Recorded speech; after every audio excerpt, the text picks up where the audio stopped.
All right, everyone, the numbers are in for Long Beach and Panama City Beach for 2022. I'm Craig Duran with the Duran Group at Berkshire Hathaway Home Services. I spent a lot of time at Long Beach in 2022 and so far in 2023. So we'll go through a lot of information for you to let you give you an overview of what happened last year, but more importantly, what we think is going to happen with pricing moving forward. So at the end of last year, I just ran this chart to see to get some sense of demand. Um, the Mortgage Bankers Association of America puts out this chart on mortgage applications every week. So I ran it, or I filtered it to be from August 5th to January 5th. And if you look at this, at the end of October, the purchase index, which is how they compute a bunch of different information, was at 160.5. It's up to 182.5, meaning demand is actually up 12 or 13% in housing since the end of October, an encouraging sign for the market. I know a lot of condo purchases are cash, but this was, I thought, one encouraging sign to see where things are after having such a lousy previous few months in the market.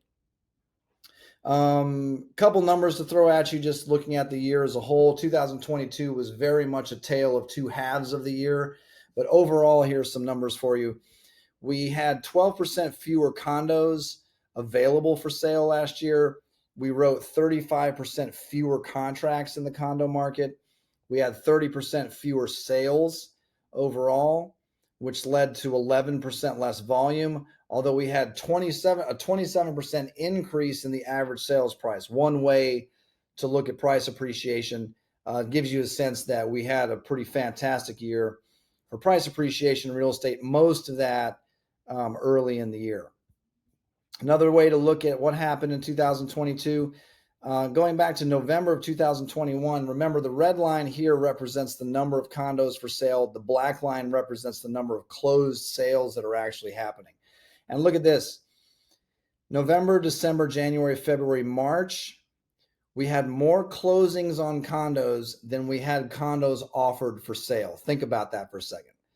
More condos sold on a 5-month period than condos that were even advertised for sale. That's how intense the market was early in 2022. By May, June, things really started to change for a lot of obvious reasons.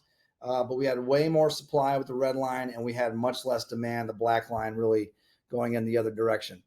To see where prices may be headed, it's important to understand this months of inventory chart again. If you look at January, another way for people to understand just how intense the market is, remember, months of inventory helps us understand the pace of things. And the idea is, how long does it take to work through the process of owner calling a real estate office, marketing, showings, contract negotiations, closing? That whole process in January, on average, was taking half a month to get from the initial phone call, hey, realtor, show my realtor, I want to sell my condo, to closing, money in the bank. And it was still very hot most of the first quarter. Middle of the year, it slowed down, which is not unusual in the middle of the year when so many units are rented. But what was concerning to me was November, where we spiked to 8.21. 8.21 months of inventory. Theoretically, it's going to take us 8 months on average to sell something. That is very much buyer market territory. That is a strong sign that prices would be going in the other direction.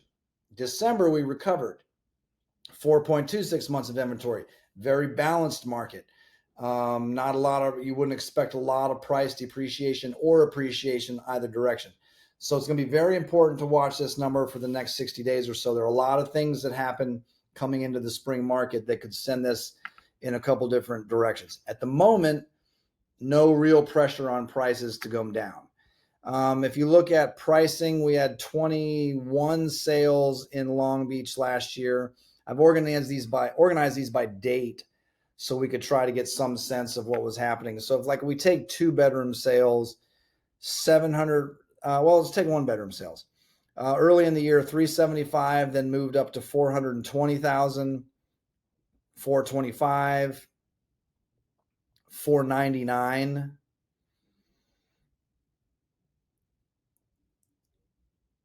489, 499. So you can see how prices kind of moved up quite a bit.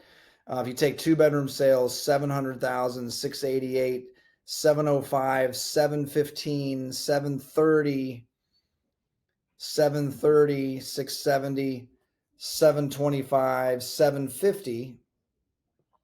Again, you can see certainly condition, location of the building has a lot to do with it, but you can get some sense of just how much we appreciated last year. And even a couple of sales, one over $1 million, $1,010,000 happened in March, $1,150,000 happened in May.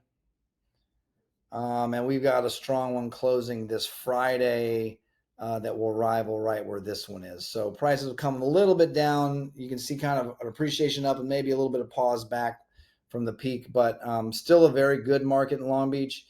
A couple of things concerning going forward.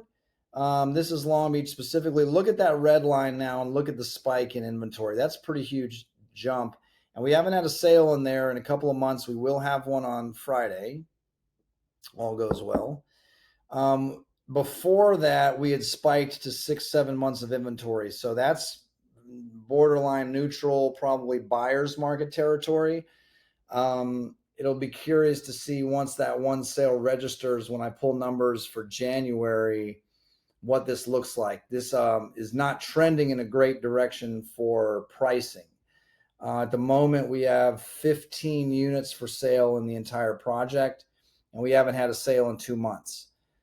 So obviously that the ratio when we finally do get a sale, it could be a pretty big number, which could be a very, very soft market in Long Beach for the short term. Overall, long term or big picture, the overall Gulfront market's at 4.2 months of inventory. Very balanced, not a lot of pressure on prices coming down. No, Long Beach could be different for a few reasons. Could be a few reasons why we have so many units up for sale. And if that continues, we could have some pressure in there on pricing in the downward direction. So it'd be very, very important to look at numbers January, February, or looking at the January numbers at the beginning of February and to look at the February numbers beginning of March to really get some sense of which way prices may head. At the moment, we could see some price depreciation in there. Could be that much more important to have your unit up for sale and priced correctly now if prices are headed south.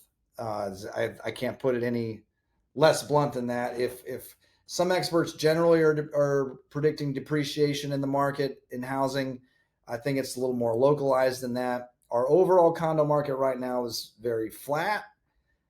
Long Beach looks like it's a little bit of a buyer's market at the moment. The longer that continues, the more pressure it is on pricing down. So think about if you're selling in the spring, starting that process sooner rather than later, making sure your marketing's right, making sure pricing is where it needs to be so that we're getting the showing activity that we like. So I hope that helps. I'm obsessing over the numbers.